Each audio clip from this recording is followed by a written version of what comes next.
বিচারপতি অমৃতা সিনহা ম্যাম এবং বিচারপতি অমৃতা সিনহা ম্যামের স্বামীকে শায়েস্তা করতে গিয়ে নিজেদের মুখ পুড়ল রাজ্য সরকারের।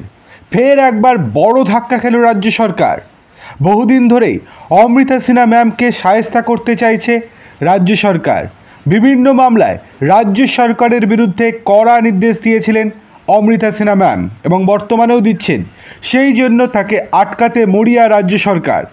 তার স্বামীর বিরুদ্ধে একাধিক পদক্ষেপ করলেও তাতে কোনো রকম সুরাহা করতে পারেনি রাজ্য সরকার।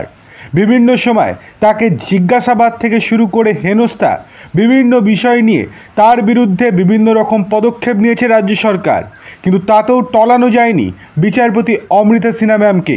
আর এবারও ঘটল একই কাণ্ড। সম্পত্তি সংক্রান্ত বিবাদ মামলায় আপাতত আইনজীবী প্রতাপচন্দ্র দে অর্থাৎ অমৃতা সিনহা ম্যামের স্বামীর কণ্ঠস্বরের নমুনা সংগ্রহ এবং পরীক্ষা করতে পারবে না সিআইডি। ওই নমুনা সংগ্রহ এবং পরীক্ষা করার আর্জি নিয়ে রাজ্য সরকার কলকাতা হাইকোর্টের দ্বারস্থ হয়েছিল। সেই আর্জি মঞ্জুর করেননি বিচারপতি শুভেন্দু সামন্ত। বিচারপতির পর্যবেক্ষণ, এই মামলায় প্রতাপচন্দ্রের কণ্ঠস্বর নেওয়াটা আদৌ প্রয়োজন আছে কিনা তা আদালতের বিচারাধীন। তাই নমুনা সংগ্রহের অন্তর্বর্তী নির্দেশ দিলে মূল মামলায় অসাড় হয়ে যাবে।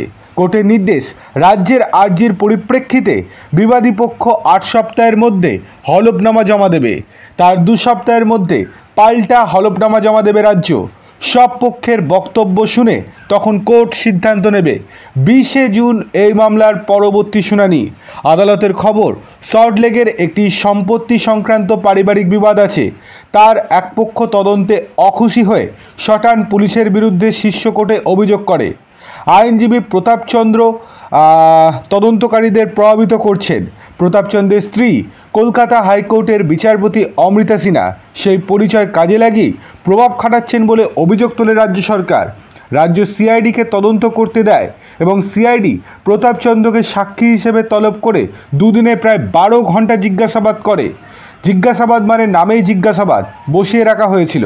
তারপরে প্রতাপচন্দ্র রাষ্ট্রপতি, প্রধানমন্ত্রী, মুখ্যমন্ত্রীকে চিঠি লিখে অভিযোগ করেন যে সিআইডি তাকে নির্যাতন করছেন এবং বিচারপতির স্ত্রীর নামে অসত্য বয়ান দিতে চাপ দিয়েছে।